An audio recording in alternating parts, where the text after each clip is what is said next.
forum yang insya Allah penuh dengan keberkahan ini yang diadakan oleh teman-teman Mami Kos. Mudah-mudahan insya Allah semua yang punya hajat di sore hari Jumat ini, semoga Allah kabulkan semua hajat-hajatnya insya Allah. Amin ya rabbal alamin. Kebetulan tema kami di sini di sore hari ini adalah tentang permasalahan jodoh. Jadi jodoh itu kan banyak yang bertanya-tanya. Jodoh kita itu gimana? Kemudian jodoh kita itu kita kejar, kita cari, atau kita nunggu aja. Tentang jodoh itu kan banyak yang bingung masalah jodoh itu gimana. Nah, bahkan kadang-kadang ada yang bertanya, ini sekarang jodoh saya lagi ngapain begitu. Kita dulu pernah punya teman kita ini kebetulan lama nggak nikah-nikah. Nah, ketika teman kita ini lama nggak nikah-nikah, akhirnya sering kita kerjain. Nah, kita sering bilang sama dia, jangan-jangan jodohmu sudah mati mungkin. Jadi kamunya masih hidup, jodohnya sudah mati. Nah, jadi jodoh itu sebenarnya sama kayak masa depan kita, misteri. Maka masa depan kita itu satu hal yang misteri. Namun syariat agama Islam Allah Subhanahu wa taala memang menciptakan manusia itu berpasang-pasangan, berjodoh-jodoh. Dikatakan dalam surat Ar-Rum ayat 21, wa min ayatihi an khalaqalakum min anfusikum azwajan litaskunu ilaiha wa ja'ala bainakum mawaddata wa rahmah ila akhiril ayat. Dan di antara tanda kekuasaan Allah ada Allah Subhanahu wa taala menciptakan bagi di dalam diri kalian dengan sesama jenis kalian itu ada pasangan-pasangan. Pasangan laki dan perempuan akhirnya disahkan menjadi suami istri. Tentunya setelah melalui proses ya, setelah melalui proses. Kenapa ada pasangan itu? Litaskunu ilaiha, agar kalian mendapatkan ketenangan dan ada mawaddah dan ada rahmah di antara kalian. Nah, mawaddah itu adalah kalimat ekspresi cinta yang lebih sering dengan urusan fisik. Tapi kalau rahmah itu dengan hati. Ada lagi yang mengatakan mawaddah itu akan ada ketika pertama kali suami istri ini mengenal. Nah, pertama kali orang itu menikah, maka orientasinya lebih banyak ke fisiknya. Namun setelah berkumpul sekian lama, saling memahami, saling mencintai, maka yang ada adalah rahmah, bentuk cinta yang ada di dalam hati. Nah, jadi intinya manusia ini diciptakan berpasangan. Nah, ketika ada orang yang pasangan itu cocok, maka dinamakan jodoh, begitu. Ketika ada orang berpasangan dan akhirnya menikah dan terus nggak cocok, waliyadzubillah min dzalik, maka dinamakan tidak jodoh. Nah, jodoh pun juga macam-macam. Ada yang jodoh nanti sampai di surga nanti, insya Allah. Jadi di dunia berumah tangga suami istri, nanti sampai di surga pun juga suami istri. Insya Allah rata-rata semuanya begitu, insya Allah. Mudah-mudahan termasuk kita semuanya, insya Allah. Namun ada yang jodoh hanya selama di dunia, nanti di akhirat misalkan sudah nggak berjodoh lagi. Lah tentunya kita semuanya pengen ketika kita punya jodoh, punya pasangan, itu jadi jodoh kita. Jadi orang yang cocok sama kita, yang nyambung sama kita. Kemudian setelah itu kita ya sehidup semati. Kemudian setelah itu bareng-bareng nanti insya Allah jadi pasangan bukan hanya di dunia ini, namun juga nanti sampai surganya Allah Subhanahu wa taala. Nah, kalau teman-teman terutama yang laki-laki mungkin kan pernah dengar pengajian-pengajian tentang bidadari, bahwa bidadari itu cantik dan lain sebagainya. Bidadari itu dengan keindahannya dan segala macamnya lah. Maka perlu saya sampaikan nih, terutama kepada teman-teman yang cowok, nanti istri-istri solihah yang ada di dunia ini itu jauh lebih cantik dibandingkan para bidadari. Jadi untuk para istri, Anda jangan khawatir bersaing dengan para bidadari. Nah, insya Allah kalau Anda menjadi istri yang solehah, Anda akan lebih cantik dibandingkan bidadari dari manapun juga. Nah, kemudian setelah itu kita masih bicara tentang jodoh ya. Untuk yang belum menikah gimana? Ya jodoh itu ya dia diperjuangkan. Itu ya diperjuangkan. Nah, kalau Anda seorang wanita, maka cara memperjuangkannya gimana? Ketika datang orang yang soleh kepada Anda, maka Anda terima lamarannya. Dan sebagaimana disampaikan dalam hadis Nabi Muhammad SAW, beliau bersabda dalam hadis, idza atakum man tardawna khuluquhu wa dinahu fazawijuhu illa taf'alu takun fitnatun fil ardi wa fasadun arid. Nah, jika mendatangi kamu baik orang-orang tua untuk melamar putri kamu tentunya, orang yang kamu anggap baik, akhlaknya, kamu anggap baik, agamanya. Riwayat yang lain itu agamanya dan amanatnya. Orang yang kamu anggap bagus agamanya dan amanatnya, maka nikahkanlah. Kenapa? Karena apabila nggak kamu lakukan, takutnya akan terjadi banyak fitnah. Nah, kalau misalkan kamu nunggu orang tua dari perempuan ini nunggu orang yang kaya untuk nikahin putrinya, bukan orang yang baik, atau untuk yang cewek-cewek itu misalkan nunggu cowok yang kaya, yang mapan untuk menikah dengan dirinya, bukan cowok yang baik, maka yang terjadi banyak akan ada perawan-perawan tua nanti.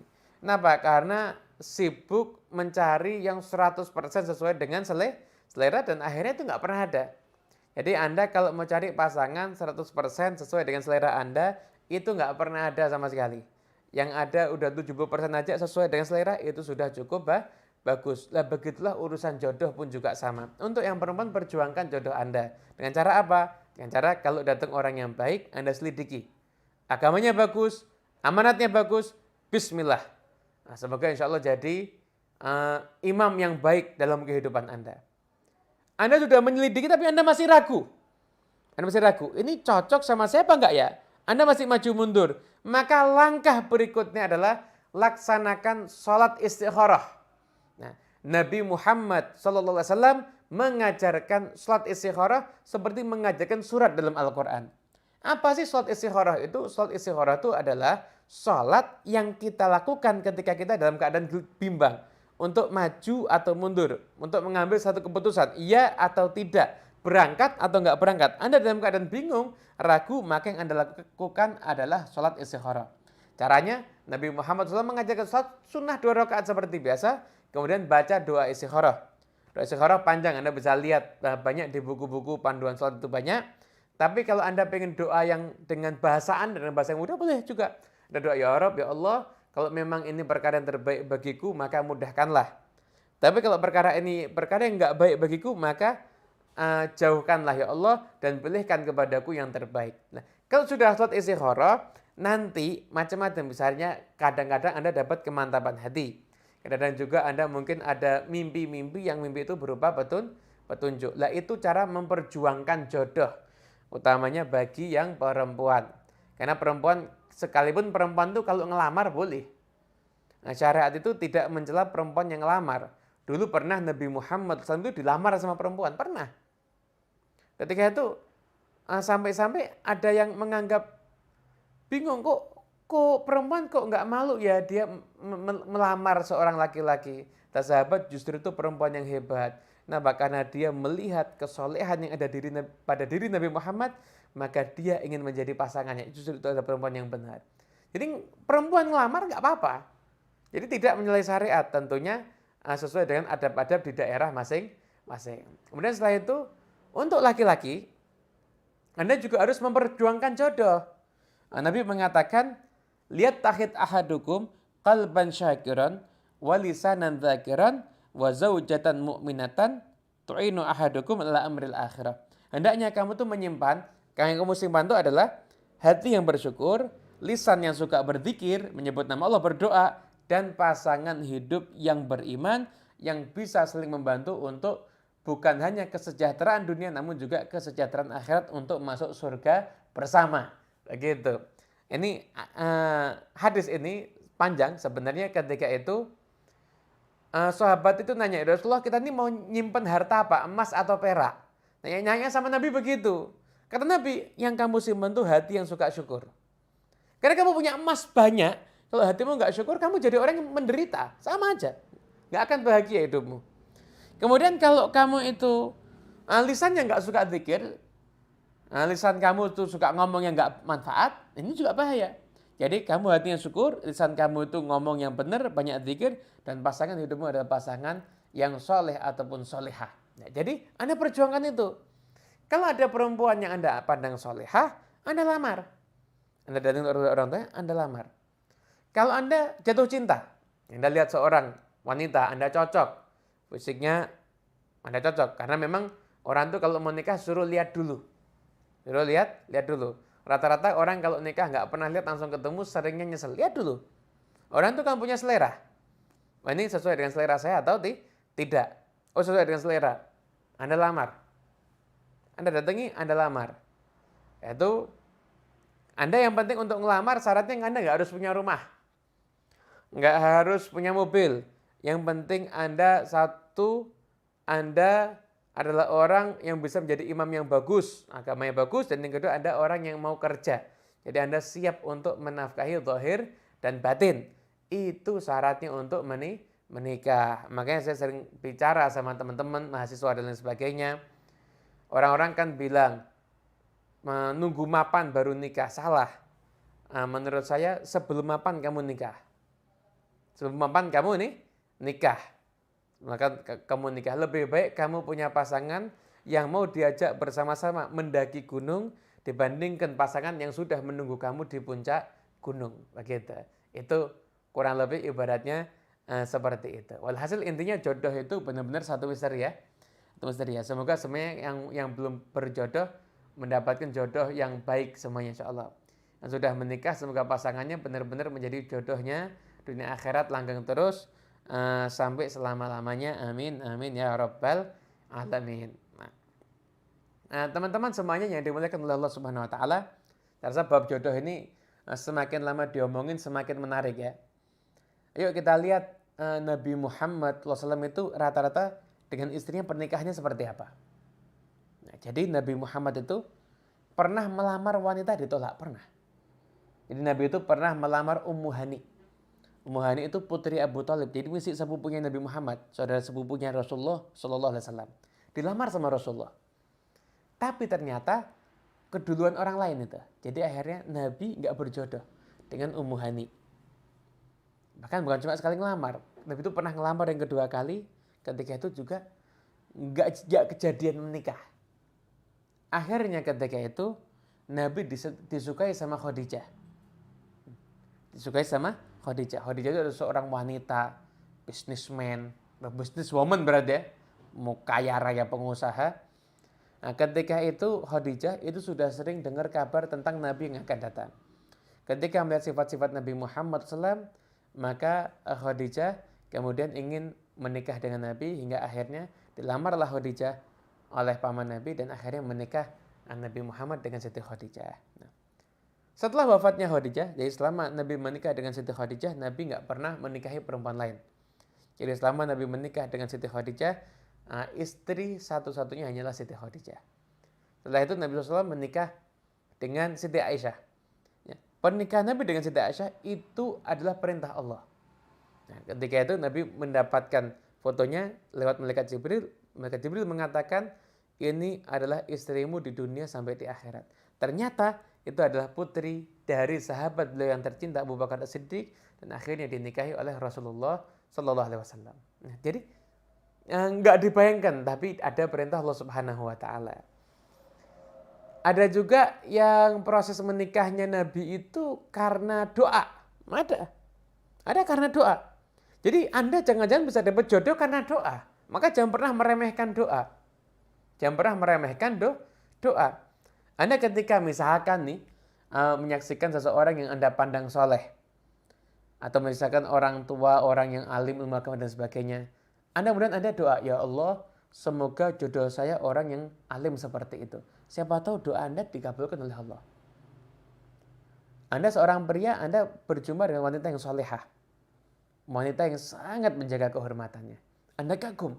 Dan Anda berdoa, ya Allah, semoga dia jadi jodoh saya atau wanita seperti dia akhlaknya menjadi jodoh saya.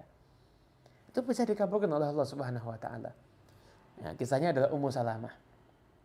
Ummu Salamah itu ditinggal wafat oleh Abu Salamah. Sedih luar biasa. Nah, mereka berdua ini saling mencintai. Ditinggal wafat oleh suaminya dan sedih luar biasa. Nah, ketika itu datang orang yang menyampaikan pada Ummu Salamah. Ummu Salamah, kamu jangan sedih terus. Kamu baca nih doa dari Nabi Muhammad. Allahumma ajirni fi musibati wa akhlif li khairan minhu. Doanya intinya, ya Allah, berikanlah aku musibah, balasan atas musibahku ini, dan berikanlah aku ganti yang lebih baik. Ummu Salamah doa itu, ya Allah, saya kena musibah, suami saya wafat. Ya Allah, berilah pahala saya karena saya sabar menanggung musibah ini Allah, dan berikanlah aku ganti yang lebih baik.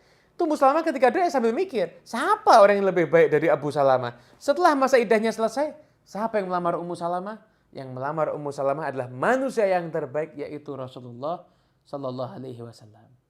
Ummu Salamah ketika itu sempat takut dari Rasulullah, aku kan udah nggak muda lagi dan anakku kan banyak. Ya, kata Nabi, jangan khawatir, aku juga udah nggak muda kok. Memang ketika itu usia Nabi kan sudah di atas 50. Aku udah nggak muda. Kemudian setelah itu, anakmu juga seperti anakku nanti. Nah, akhirnya menikahlah Nabi Muhammad SAW dengan Ummu Salamah. Jadi jodoh ini merupakan satu misteri ya. Tapi misteri yang indah. Makanya jodoh itu harus diperjuangkan. Tentunya memperjuangkannya dengan cara yang halal. Sore hari ini saya akan menyampaikan satu kisah penutup. Tapi ini udah selesai waktunya ya. Kalau nambah kisah 2 menit kira-kira masih ada waktu nggak ini? Iya, nggak apa-apa ya? Lanjut aja, iya. Karena masih asik ya. Ini kisah bukan saya karang, tapi ini saya baca di satu kitab. Judul kitabnya Tuhfatul Asyraf ya, kitab berbahasa Arab begitu. Jadi diceritakan ada seorang anak muda bisnis rempah-rempah begitu, kacang-kacangan, rempah-rempah dan lain sebagainya, umbi-umbian. Nah, anak muda ini setiap dia berangkat ke toko, pulang ke toko, itu melewati rumahnya seorang wanita. Yang wanita ini, maaf, bukan wanita baik-baik. Jadi wanita ini ya terkesan, maaf ya, mungkin suka cari perhatian dan lain sebagainya. Intinya kurang menjaga kehormatan, begitulah. Anak muda ini melewati rumahnya wanita itu terus, dan anak muda ini jatuh cinta lama-lama. Akhirnya kepingin menikahi perempuan itu nggak mau dinikahi, maunya justru diajak hubungan yang sesaat, hubungan sebentar mau, tapi kamu bayar, kalau suruh nikah males. Wanita itu nggak mau. Kemudian tadi karena sudah jatuh cinta ya, cinta itu kan bisa membuat buta, membuat tuli, bahkan buat bisu, bisa buat orang itu nggak bisa mikir cinta itu. Saya udah cinta, saya nggak peduli dah. Ngumpulkan uang sejumlah yang diminta sama perempuan itu. Nah, katakanlah mungkin angkanya waktu itu ya angka yang fantastis ya. Itu angka dinarnya itu mencapai angka ratusan juta. Saya anggap ya katakanlah 100 juta boleh kencan sama aku semalam. Oke, kumpulkan duitnya, kasih 100 juta. Nih 100 juta. Dan setelah itu akhirnya jadi oke, duit ada ya, saya mau. Terjadilah janjian. Ketika baru mau kencan, pemuda tadi ingat, ya Allah, saya sholat, saya beribadah, masa sih saya akan hilangkan semua kebaikan amal soleh saya bisa tidak dapat ridho Allah kalau saya berbuat zina semacam ini. Akhirnya uang udah dibayar, uang nggak diminta lagi, bilang maaf, saya nggak berani, saya takut sama Allah, pergi. Setelah itu besok lewat seluruh masjid lagi. Berapa bulan jatuh cinta lagi. Akhirnya ditawarin nikah, nggak mau, kencan semalam lagi. Udah bayar untuk yang kedua kali, udah mau berbuat, inget, takut, akhirnya nggak jadi. Akhirnya sampai ketiga, keempat, kelima, akhirnya ini pemuda bisa dikatakan ya, nabung uang di perempuan tadi sudah 500 juta mungkin. Kenapa? 5 kali janjian kencan nggak ada yang jadi, gagal terus. Gagal terus. Nah, subhanallah, zaman dulu itu kan masih banyak perang ya. Dan kalau satu daerah itu dengan daerah lain itu perang, nanti rata-rata anak kecil dan perempuan dijadikan tawanan. Nah, terjadilah perang. Nah, pemuda itu karena mungkin waktu itu sudah nggak kuat menahan gejolak, pindah bisnisnya ke kota yang lain. Akhirnya udah nggak mau ketemu dengan perempuan itu lagi selamanya. Subhanallah, terjadi perang. Dan ketika perang itu terjadi, maka di antara yang menjadi tawanan perang adalah wanita tersebut. Pemuda ini udah nggak mau, udah nggak mikir lagi ini, udah nggak kepikiran. Subhanallah, di satu momen ketika pemuda ini melakukan satu perjalanan, berjumpa dengan wanita tersebut telah menjadi tawanan. Akhirnya ketika itu pemuda tadi berusaha gimana caranya agar tawanan itu jadi miliknya. Dia berusaha, akhirnya benar, wanita yang diidam-idamkan, yang sudah 5 kali nih mau berbuat nggak jadi tawanan itu miliknya. Jadi pemuda ini berhasil menawan wanita yang dicintainya tadi. Wah udah seneng dia 5 kali ini. Enggak keturutan. Sekarang dia udah jadi tawanan saya jadi. Nah kalau itu kan ada perbudakan jadi budak saya nih kalau saya berhubungan dengan dia mati ya. Kedengeran ya. Mohon maaf ini gambarnya agak ada gangguan dikit tapi insya Allah suara masih bisa terdengar ya. Jadi, nah ketika itu pemuda tadi itu dia akhirnya memilih untuk menawan perempuan tadi. Perempuan tadi harus jadi tawanannya, harus jadi miliknya. Akhirnya ketika tawanan jadi miliknya kan berarti sudah jadi budak. Jadi budak itu kan kalau syariatnya kan halal. Kalau kalau berhubungan dengan budak itu kan syariatnya kan halal. Dibolehkan aja, nggak ada masalah. Itu. Enggak? Alhamdulillah. Insyaallah bentar lagi gambarnya kelihatan. Ya, sip. Alhamdulillah. Mohon maaf ada kendala teknis sedikit. Jadi akhirnya wanita yang didam-damkan 5 kali mau zina nggak jadi. Jadi tawanannya. Wah dia udah seneng. Hari pertama dia bawa wanita itu ke rumah. Ternyata tawanan tadi wanita ini ditebus sama keluarganya. Anda bayangkan 5 kali cara haram. 5 kali cara haram nggak kejadian. 1 kali udah mau dapat yang halal nggak kejadian lagi. Kenapa? Karena ditebus oleh orang tuanya. Ini berarti jodoh apa nggak jodoh ini? Nah, kalau kita putus sampai sini ya nggak jodoh.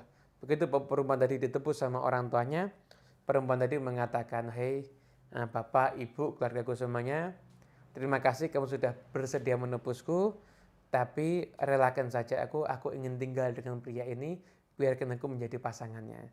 Karena pria ini saya tahu ini adalah pria yang soleh. Subhanallah gerakkan hatinya perempuan tadi, nggak mau kembali pulang ke rumahnya, tinggal bersama pria tadi dan menjadi pasangan suami istri yang insya Allah jodoh sampai akhirat tentunya insya Allah. Dan uang tadi 500 juta hasil tabungan itu ternyata masih disimpan sama perempuan tadi. Akhirnya dikembalikan oleh orang tuanya, akhirnya uangnya dapat, perempuannya pun juga dapat. Lah inilah jodoh. Kadang-kadang nggak bisa ditebak, tapi kita masing-masing insya Allah akan mendapatkan jodoh yang terbaik untuk kehidupan kita. Amin, amin ya rabbal alamin. Gitu. Saya kembalikan lagi ke moderator ya.